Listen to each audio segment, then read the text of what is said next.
Hello, everyone. I'm Dr. Patti Peeples of the Peeples Collaborative, and welcome to the next episode of Patti's People, sponsored by the Evidence Base.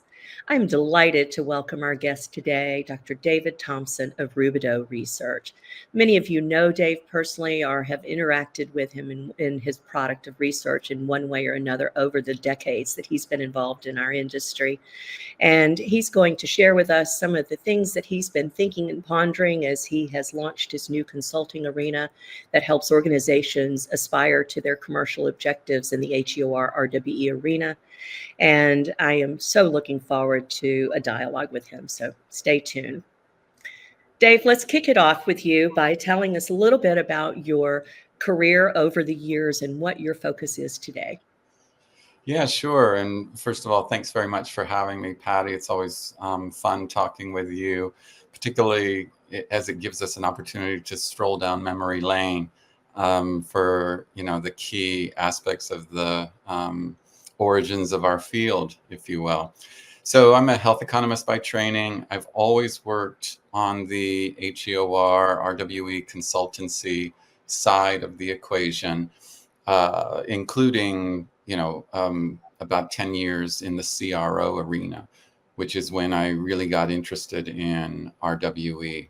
So I started off, like many people, on the front lines of doing the research, programming models, programming database analyses in SAS, long before the term RWD or RWE existed. And then as the career progresses, one tends to move up the, sort of the management chain. And the trade-off is that you get further away from the actual front lines of doing the research and you're more doing the strategic focus. And I'm at a point in my career now where that's the main focus. So I'm able to use kind of the years of experience and the perspective that I've had on the field as it's evolved, and also be able to see where things are going. And there are all kinds of new and exciting companies in this space. And I'm working with them to help them navigate the way forward to get them from point A, where they're at right now, which is, startup phase, to point B, where they are actually making inroads into the HEOR RWE market access space and attaining some of their scientific and commercial objectives. So it's a fun role. It's exciting to be out on my own. Rubidoux Research, I founded it last year, named it after my hometown. Everyone asked me, what is Rubidoux? And I said, no, it's Rubidoux. And it's the town I grew up in, and I went to Rubidoux High School. So There you have it.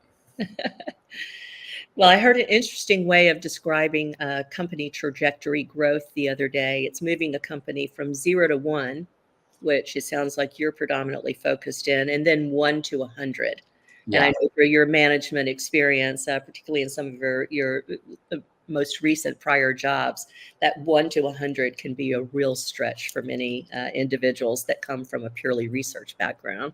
Yeah, and absolutely. And I should emphasize too, I haven't given up on my, scientific bona fides. And so in this era of the fractional executive, there are many companies out there that would love to have a chief scientific officer, but, aren't at a place financially or in their own development where they can afford a full-time role. And so I'm able to step in and fulfill that function for them as well, to help them shape their solutions for the biopharma client base, and to make sure that they have the scientific rigor and validity as they approach their clients.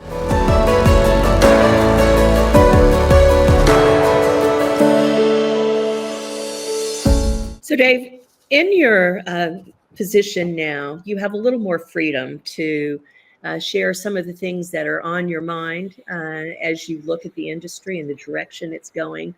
And you have begun to write some blogs and post these on LinkedIn, which have generated a lot of interest. One I read that you recently published was on the real-world evidence market and its segmentation, and this really inspired a lot of feedback.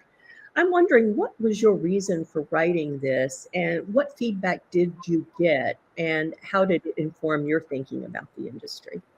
Yeah, I'm having a lot of fun with the blog posts. I haven't ruled out publishing in the peer-reviewed medical literature anymore, but it's so much easier to post things in social media, and you can target your audience much more effectively that way, and get things out in front of them.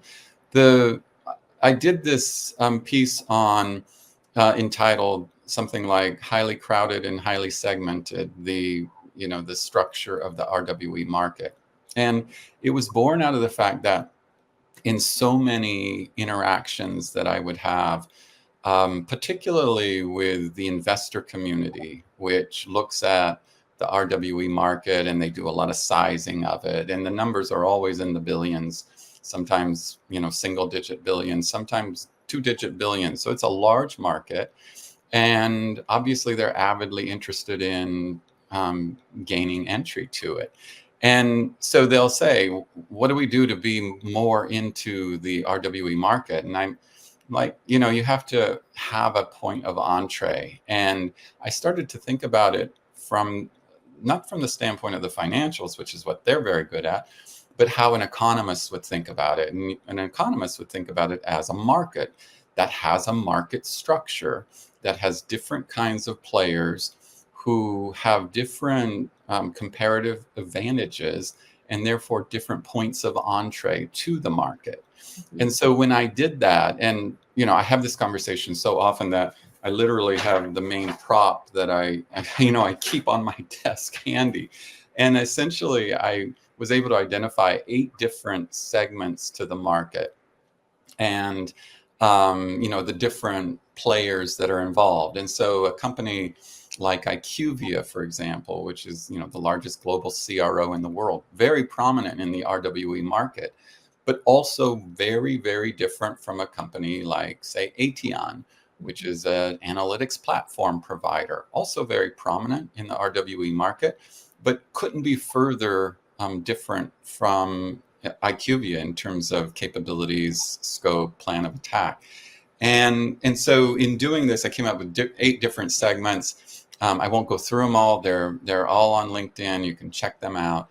And the point of the exercise was to say, okay, you want to be big in the RWE market. How are you going to go about doing that? Are you going to invest in real world data sources and become a data aggregator, and then go compete against the likes of Komodo Health and others that have taken that pathway? Are you going to develop a platform to facilitate analytics? Or do you want to compete in the CRO market so that you can do prospective observational work like those companies do? You have to start having a structured conversation. And so this was my initial attempt to get people to get serious about the conversation, not just say, wow, there's so many dollars there, and there's no one monopolistic company in that space, so it must be fairly straightforward to go in and capture market share. Well, you have to figure out what market you are penetrating in order to do that successfully. So let's have that structured conversation, and we'll go from there. In your evaluation, are you able to identify the most crowded segment and the segment of the greatest opportunity in your perspective? Yeah, certainly the most crowded segment is going to be the real world data aggregators. There's a whole slew of them. But that doesn't necessarily mean that that's the most difficult market segment to penetrate. The other thing that an economist would do would look at things like barriers to entry. And what I've suggested is that the global CRO market is the most difficult one to enter. It has the highest barriers to entry, because if you're going to start doing prospective observational type of research, you're going to need a lot of personnel and research infrastructure in order to do that. That's a huge investment, as opposed to hiring some engineers and some computer programmers who could set you up with a database analytics platform, in which case, you're off and running it with, 10 cents on the dollar in terms of the level of investment. Mm-hmm. One more question on that. Do you have a sense of, I think you're alluding to it right now, but the area of greatest profit?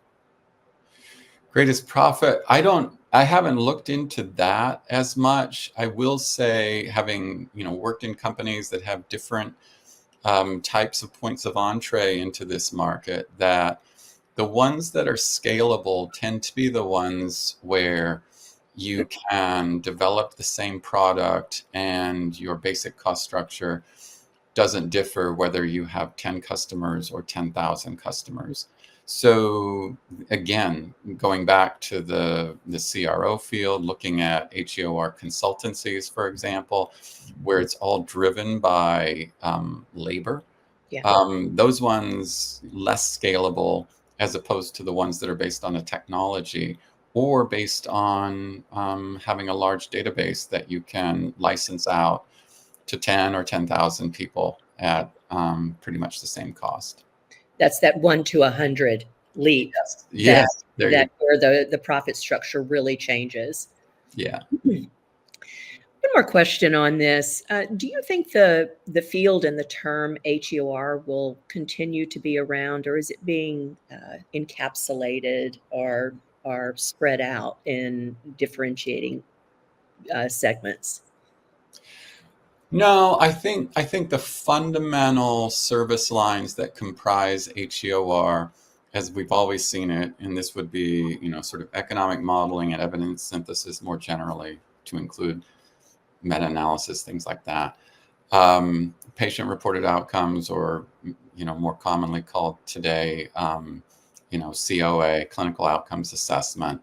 Mm-hmm. Database work, and then trial-based evaluations. Those are the sort of the four pillars that we've had, that sort of form the basis for HEOR for a long time.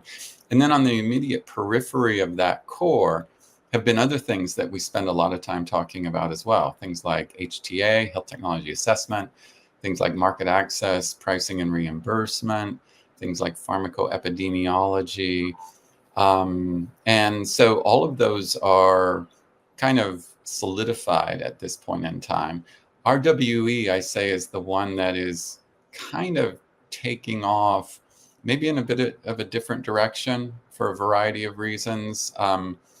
The interest on the part of regulatory agencies in RWE has fueled its growth in a lot of ways and impacted its direction. It's also the case that within biopharma, because in response to the regulatory interest, the medical affairs function within pharma has become much more prominent, and has in many companies taken over that responsibilities for RWE. Mm-hmm. So there's some movements there, and so RWE is kind of separating itself from some of the other traditional tools and techniques of HEOR, like economic modeling. Mm-hmm. And so that's something for us to watch, to see how that unfolds over time. Mm-hmm. I think it troubles me a little bit, just thinking back over the genesis of our careers over 30 plus years, that HEOR, in my estimation, correct me if you feel differently, is becoming more of a doing function rather than one that is managing the strategic application of that doing function. And so it feels like there will be more of a ceiling to its growth that it could be compared with our RWE, which is under the medical affairs and much more commercially, has a much tighter association with a commercial application. Mm-hmm. So I just, I wonder if it's going to become more of a cog in the wheel, rather than figure out which way that wheel is turning and then making sure that it's got the data to turn the right way. Yeah, it's an interesting thought. We certainly don't want HEOR to become like a checkbox activity. Mm-hmm. On the other hand, a sign of the maturation and acceptance of HEOR as a critical element to, the peri-launch phase and the go-to-market strategy means that, people in the HEOR departments maybe have to do less advocating for the importance of their work, as opposed to be responsive to upper management and the product teams who are saying to them, hey, we need value support for our products in these discussions with payers, HTA bodies, et cetera. So it kind of cuts both ways, I guess. It would be a real shame if, and I think this might be where you're heading, it would be a real shame if what that meant was the room for creativity and scientific innovation started to get, shut down. Certainly in RWE, things are becoming more solidified. The scientific advances are now have more guardrails associated with them, because that's what government bodies tend to do when they sort of get involved with something. They say, we're going to grow in a particular way. We're going to, these are the checkpoints along the way. Everything's going to be very, very structured. Whereas, when we started doing this in the, 80s and 90s, it was kind of the Wild West, and we were very much making it up as we went along, trying, our best to do rigorous science.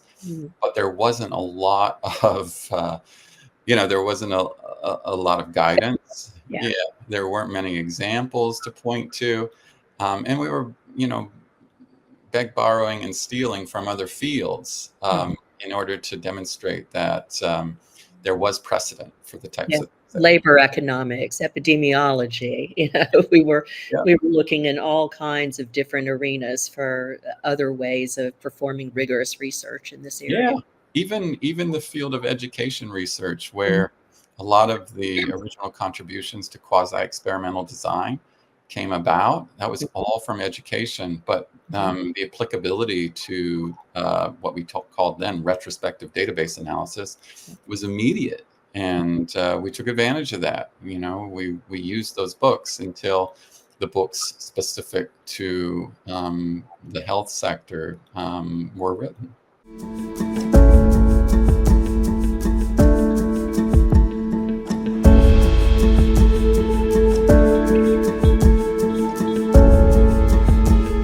Well, let's move on to the next question. You recently published a commentary in Value in Health, ISPOR's predominant journal, entitled Replication of Randomized Controlled Trials Using Real-World Data. What could go wrong? In it, you call into question the appropriateness of using RCT findings as a standard by which RWE should be judged, especially by the FDA. Tell us a little more. What's the fundamental issue and what could go wrong? Yeah, so it's admittedly a contrarian position that I've taken, but I wrote that paper at the time. It came out a couple of years ago, I guess, and I wrote it when the FDA was initially embarking on funding research to replicate clinical trial findings using analyses from sources of RWE, mostly claims, but in some instances claims and electronic health records combined. And I'm like, well, wait a minute. We have spent so much of our careers in the HEOR community, in the RWE community, advocating for the importance of real-world evidence and analyses of real-world data sources, and the fact that they are different. They're fundamentally different from clinical trial data. And we've said, look, they complement each other very well. And so, it wasn't just me. I went to some of the writings from the very prominent epidemiologist, Archibald Cochrane of the Cochrane Initiative. And he posed 3 questions for every new medical intervention. Number 1, can it work? Number 2, does it work? And number 3, is it worth it? As economists now, we would probably add a 4th question, which is, can we afford it? Because even if it's worth it, doesn't mean you could afford it. But those first 2 questions, can it work? That is, does it show efficacy in idealized, highly controlled experimental conditions? If it can't, then full stop, you're done.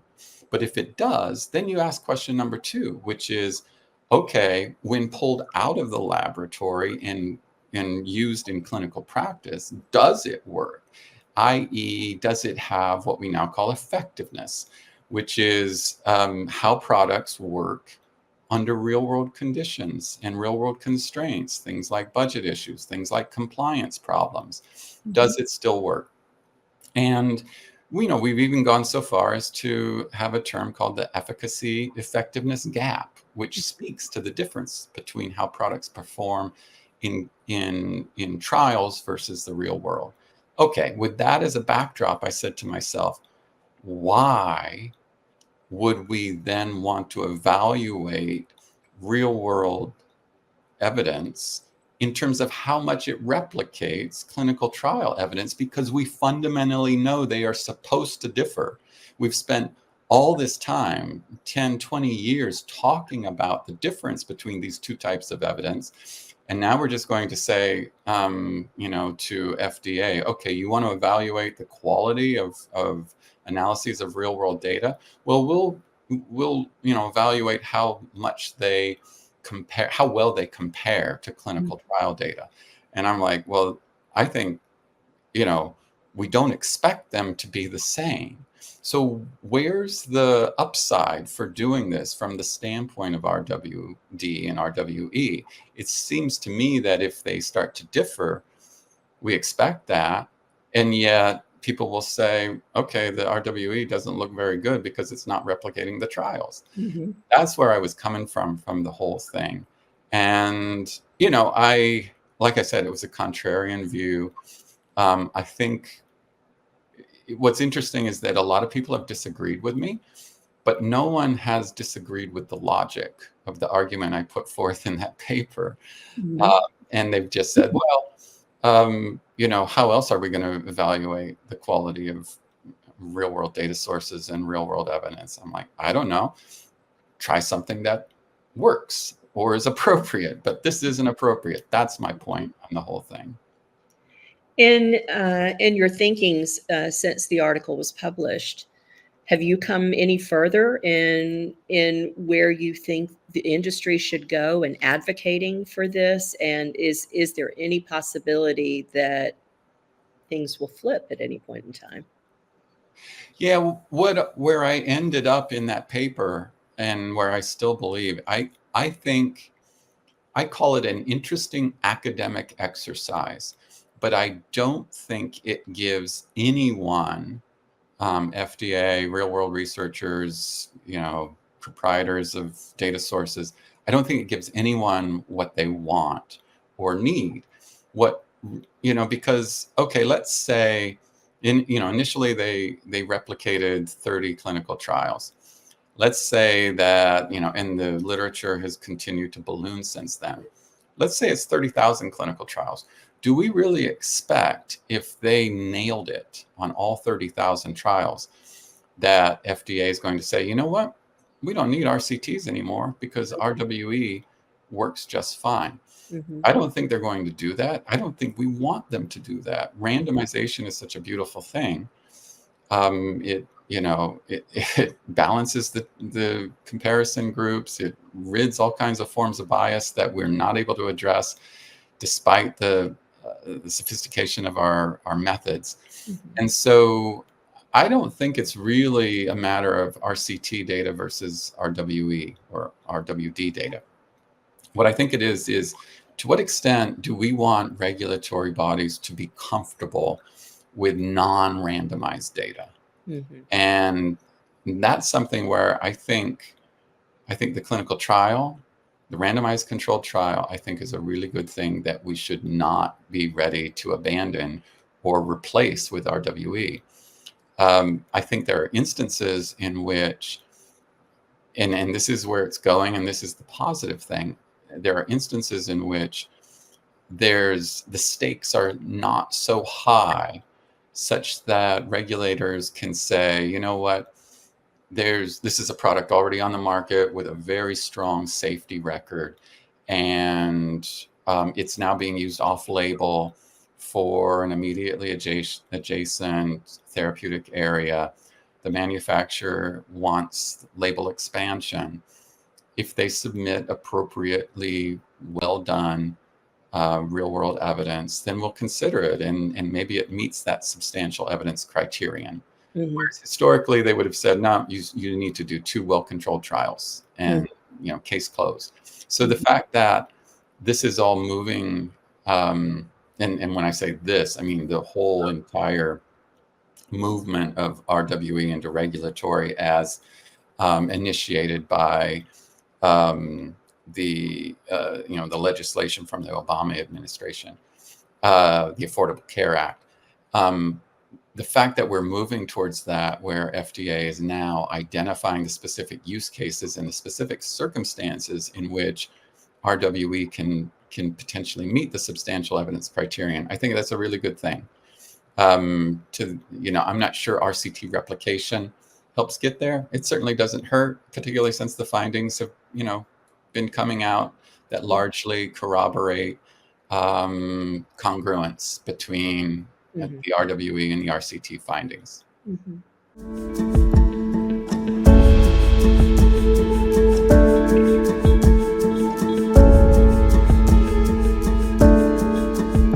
Let's wrap this segment up with your thoughts on some of the unintended consequences if the train continues down the track that the FDA is going. Yeah. What initially I was talking with a lot of pharma companies about is that they would come along and say, guess what? We want to use RWE to, in our next submission for regulatory. And my response would be, again, okay, why? Your product is in, diabetes. What makes you think that you're going to do an external control arm, a single arm trial with an external control from RWE, when in fact the criteria for doing so is that it has to be, either infeasible to have a control arm or unethical to do so. There's plenty of diabetes patients, and most of these treatments aren't, life-saving. Patients aren't at the end of the line. So you're probably going to have to do an RCT. And they're like, well, FDA says we can use RWE. So there's a lot in the early going, there was a lot of naivete about the whole thing. And so, we had to get people past that. And we also had to say, look, submitting RWE for your, to regulatory bodies is no different from trials. You have to start off with open discussions about your intentions and your study designs and the types of things that you want to do. You cannot expect to just, sort of put RWE in your package and think that's going to be okay if you haven't gotten the study design pre-approved from, from your counterparts at FDA or EMA or what have you.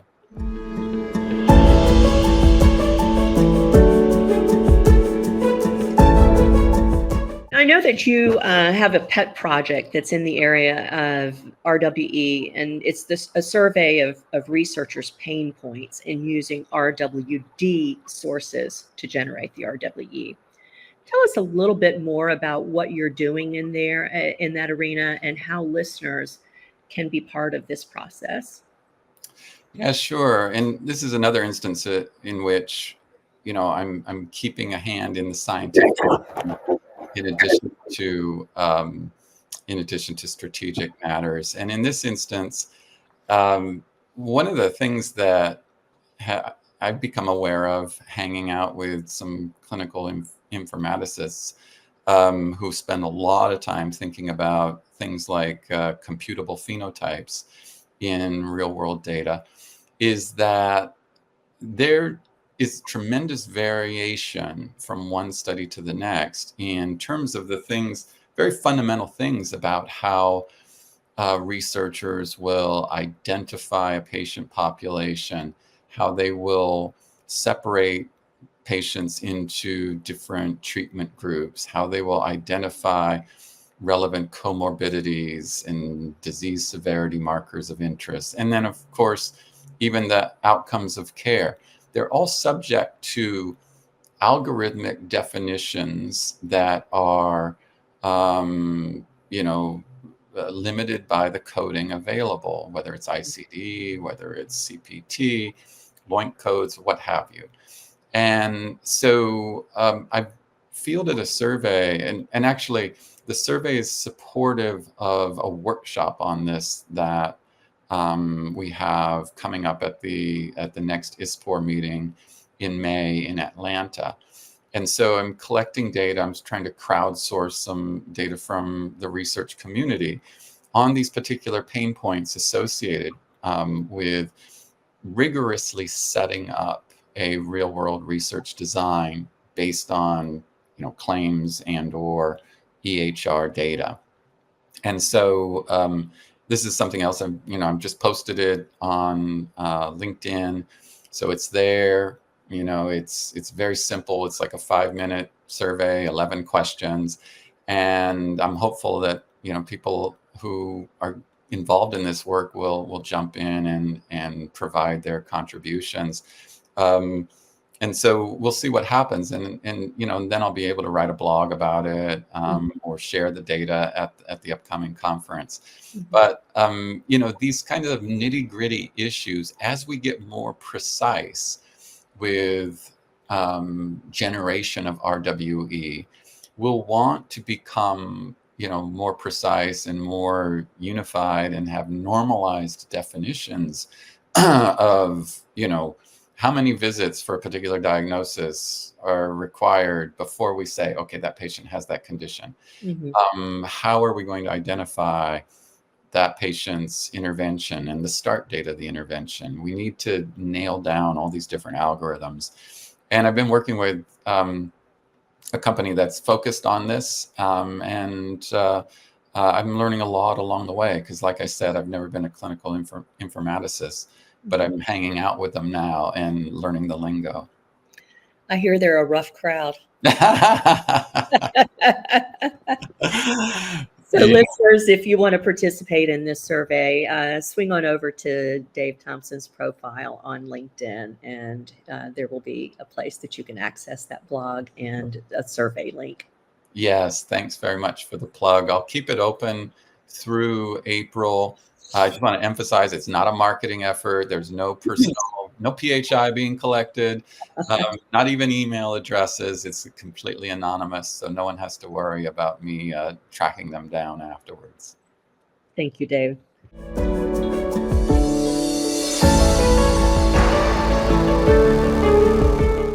You've also been engaged in some consulting that is focused on the use of living SLRs and living HTAs.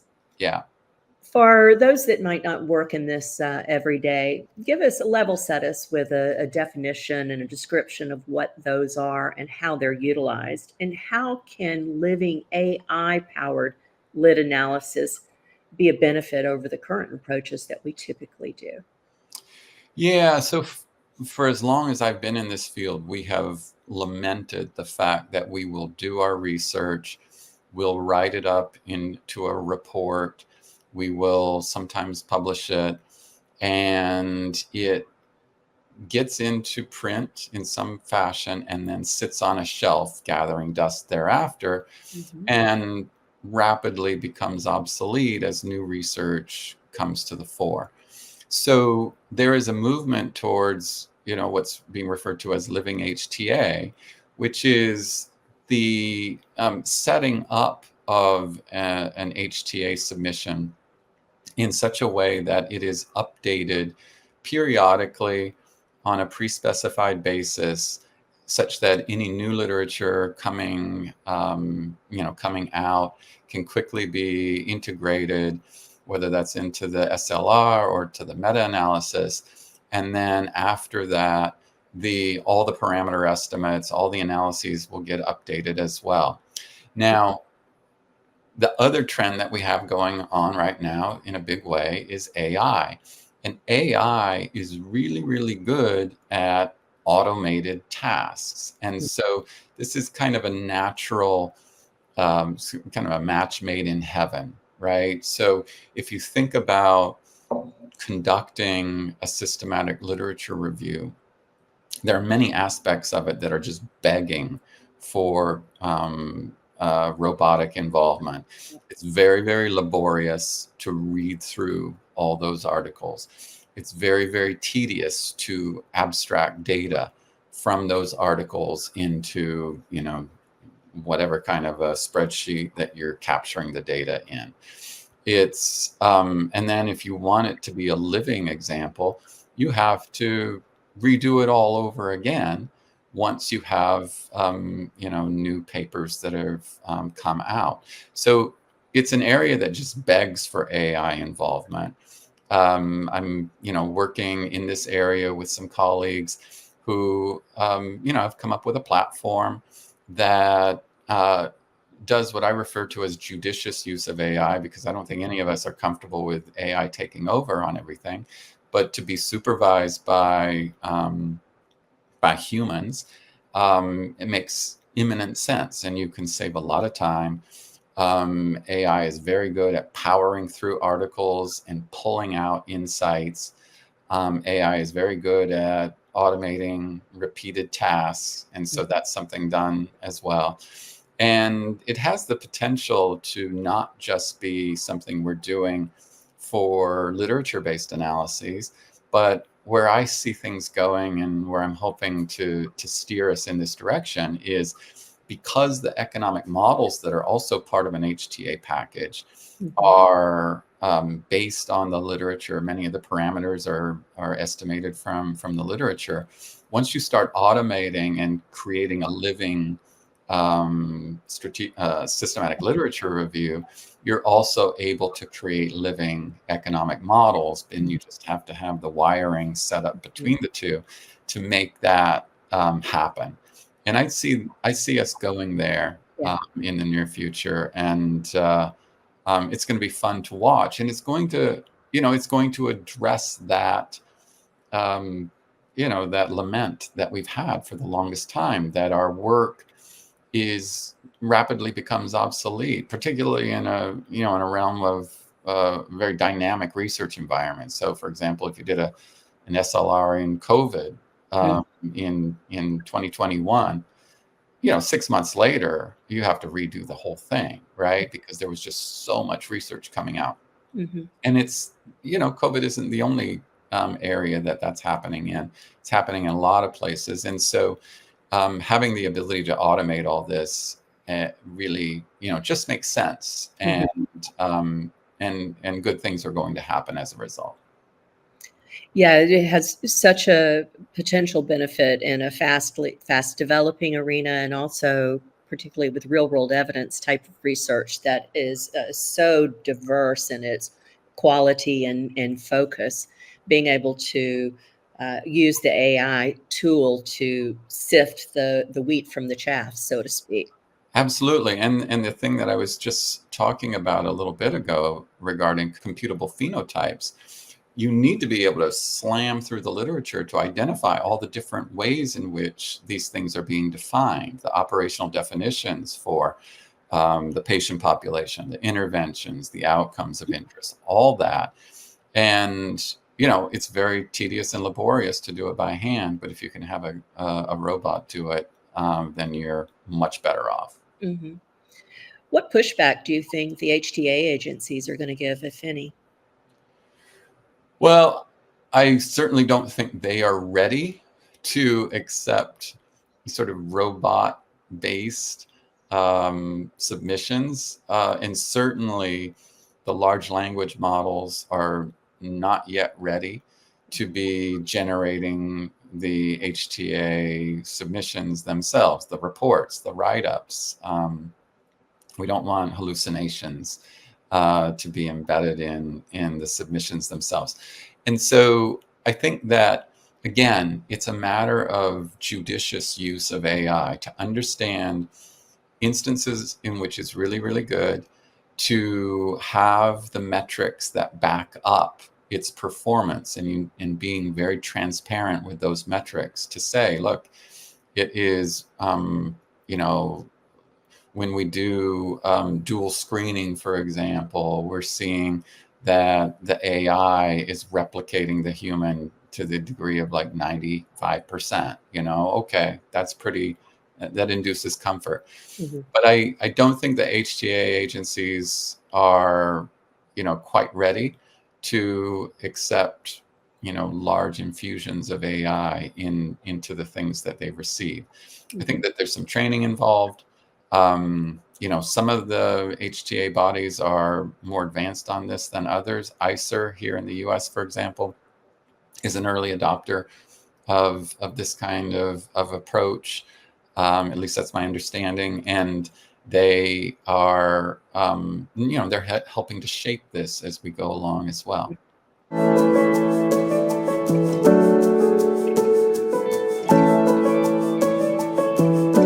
So, Dave, I know in one of your areas of focus in the consulting arena now that you are a strategic advisor to ISPOR. You've played a significant role in the organization literally since its inception. And they have a new CEO, Rob Abbott, and the organization has done significant work to expand its scope of impact, I think, to the benefit of all of us. Can you tell us about some of the critical issues that you are engaging in, and what is it that you hope to achieve? Yeah, as you say, I've had great involvement with ISPOR over the years, and it's always been one of those relationships where I think it's one-sided in the fact that the more I put into working with ISPOR, the more I've gotten in return. So I've really enjoyed it over the years, being editor-in-chief of Value and Outcome Spotlight, being on the board, and now being a strategic advisor. And it's just a tremendous organization. It is, so strong. It has developed to be the, world's foremost professional association for practitioners of HEOR.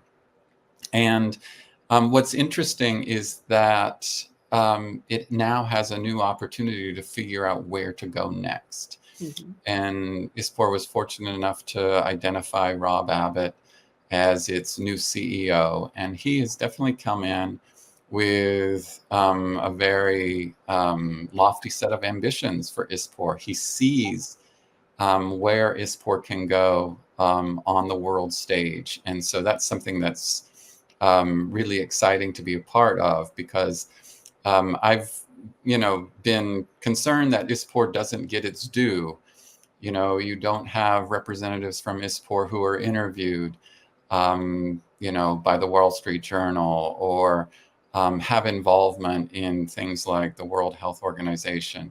It's just doesn't have that level of prominence. And so Rob has come in and he's been working with the board of directors to formulate a new strategy for ISPOR. It's called the 2030 strategy. And it's got a lot of different elements to it. I won't foreshadow any of them, or I'll foreshadow, but I won't spill the beans on them too much.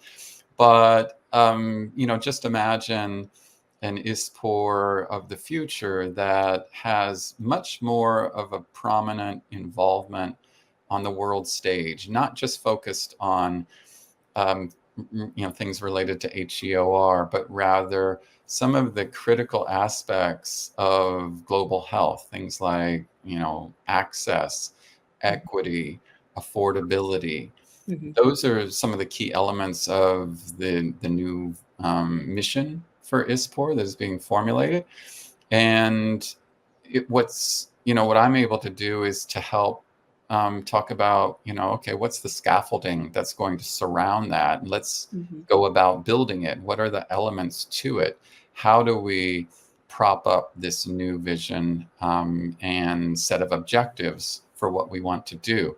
Because it's in recognition that, ISPOR is very successful where it's at right now, but the talent, the methods, approaches that got ISPOR to where they're at currently aren't the same ones that are going to get ISPOR to that next level. And so I'm enjoying working with ISPOR a lot, not just Rob, but others on his team, as well as the board of directors, to, to sort of provocatively put ideas on the table that we can start talking about tearing apart, building back up, which is that whole process of, of construction to get us where we want to go.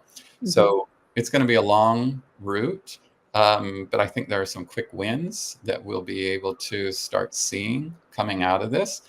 And but ultimately, there's expectation that ISPOR is going to be a major player on the global stage as relates to some of the most important aspects of health promotion, not just in the value realm, but to use the tools and techniques of HEOR to contribute elsewhere. So it's going to be something fun to watch. I am delighted at the trajectory. I'm delighted at this foreshadowing of where they're focused. And I think Rob Abbott is the right person to take this next step. So I, too, am really excited about seeing where this goes. They need to be a voice in the room. Absolutely. Yeah, we'll get there.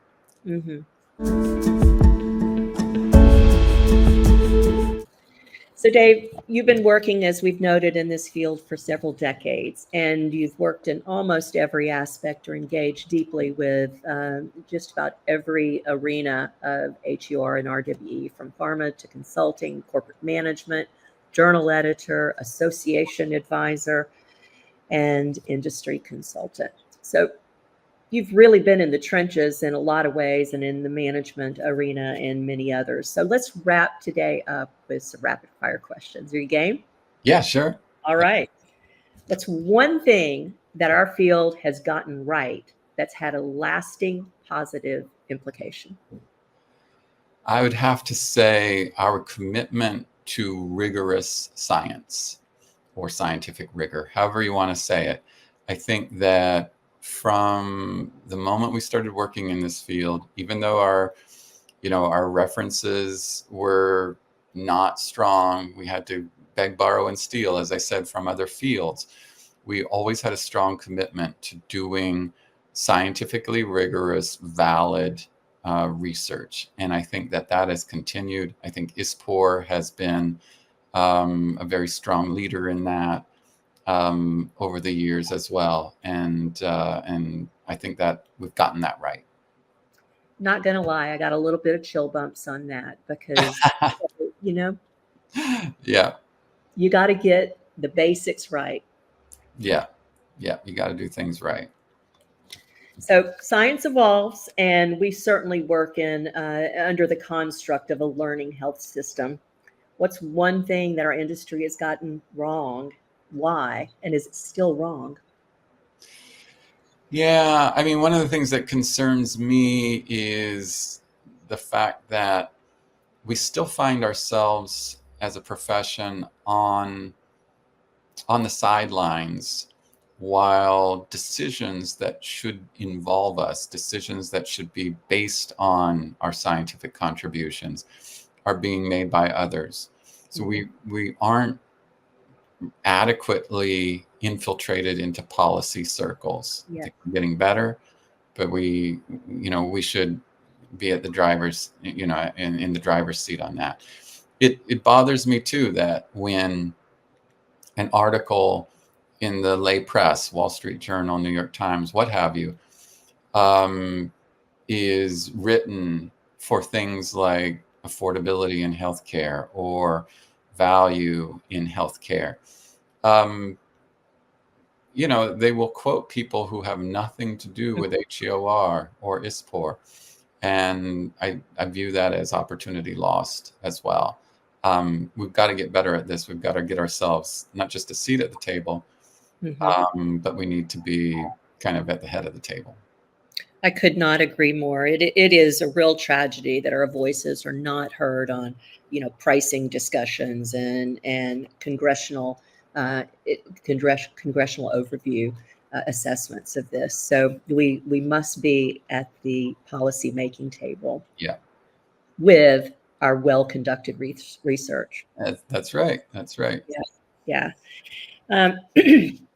So what's one issue that we have avoided taking the bull by the horns? Well, I think it's just the one that we've been talking about here. We're not,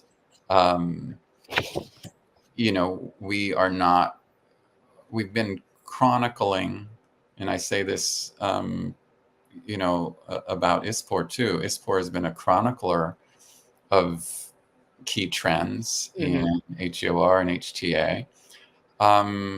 But we need to be a driver of those trends. And it's a matter of being more aggressive, having the right people in the right place at the right time to make things happen. And so this is something that we need to work on for sure. Pricing discussions. I mean, this is related to what you're saying, but what about in the arena of patient advocacy and pricing discussions? Is that an opportunity? I think so. Yeah, I do. I think that it's a matter of making sure that our analyses serve the needs of the decision maker. So I don't know a ton about pricing modeling, but I do know that it's very different from cost effectiveness modeling. Although you can use a cost effectiveness analysis and rejigger the equations such that price is drug price is the dependent variable. I think that there needs to be sort of a bridging of the gap between the financial modeling or the pricing modeling and the cost effectiveness modeling, such that we have more relevance. Yeah. What audience or stakeholder do we consistently diminish, Dave, and why? And what can we do to be better? This is a tough one because, historically our analyses have been geared towards the payer community, and to the detriment of other key health system stakeholders like patients, like regulatory, like HTA bodies, like physicians. I think since that time, though, people have recognized it. The era of patient centricity is upon us. And so involvement of patients, not just as study subjects, but as citizen researchers, and involvement in being part of the study design and the interpretation of data, and going out on the speaker circuit to discuss study findings. That's here. So patients are no longer being ignored. We had a lot of conversation today about how regulatory is no longer being ignored. Regulatory has gotten involved by way of RWE predominantly. And so so much research is now being geared towards the regulatory audience. HTA bodies are, they've kind of been a solid audience for all manner of HEOR and RWE, whether it's modeling, evidence synthesis, real world research, what have you. I guess the one audience that remains, less involved, less attended to would be physicians. And, we still don't do a lot that is geared towards their needs. I'm not sure if you polled physicians whether that would be bothersome to them, because there's so many other things ahead of it on the list, like like working with EHRs and how much quote unquote pajama time they have to spend backfilling EHRs and things like that. I don't know that they're too worried about the fact that analyses of the cost effectiveness of the drugs they prescribe aren't, sort of directed towards them. I think the physicians that are involved in the research community are very much involved in the work that we do.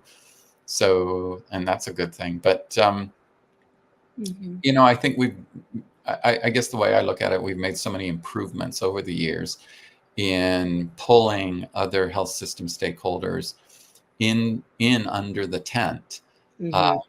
And as opposed to just gearing things towards a payer audience.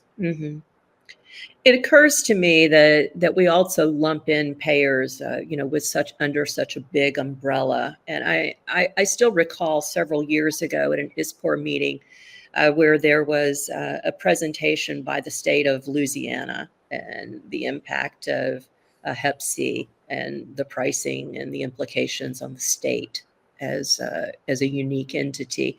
It makes me wonder to what extent we need to be a little more thoughtful about the smaller segments of governmental payers beyond Medicare. Yeah. Well, just as it makes sense to break down the RWE marketplace into identifiable segments and then have, sort of different advice that we provide. What you're saying is the same thing, is that we can't view payers as an amorphous blob. We have to recognize that, payers differ, public versus private, but also, geography, region, patient population, all these kinds of things are going to impact their decision-making criteria. And if we don't pay attention to that, we're not giving them what they need. Well, last question. If we held this interview in 2030, just 6 years from now. Just 6 years, yeah. What would be the title of your latest blog? Oh, I'd have to guess that it'll have something to do with AI. I worry a little that it might be entitled something like, are robots conducting experiments on us without us knowing it? Because I think that there's, there's some science fiction that might come to reality in that regard, to the extent that we have all of our health records available. A robot could, start behind the scenes, analyzing data, randomizing us into different groups without us knowing it, and then assessing our outcomes. So I think there's your brave new world right there. And it's 6 years is not very far away, but the way AI is advancing, it could well be in the realm of possibility.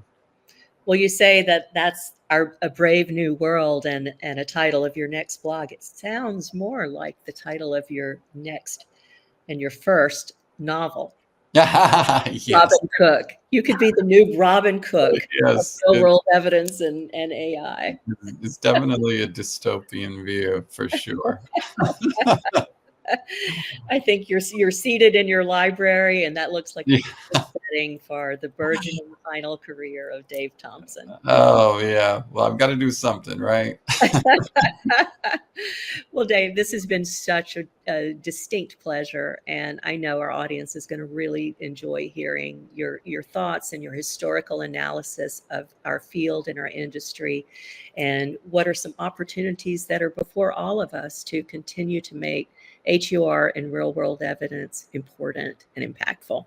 Well, thank you. It's always a pleasure talking with you, and I've enjoyed this a lot. So I hope people find it useful and beneficial. Me too.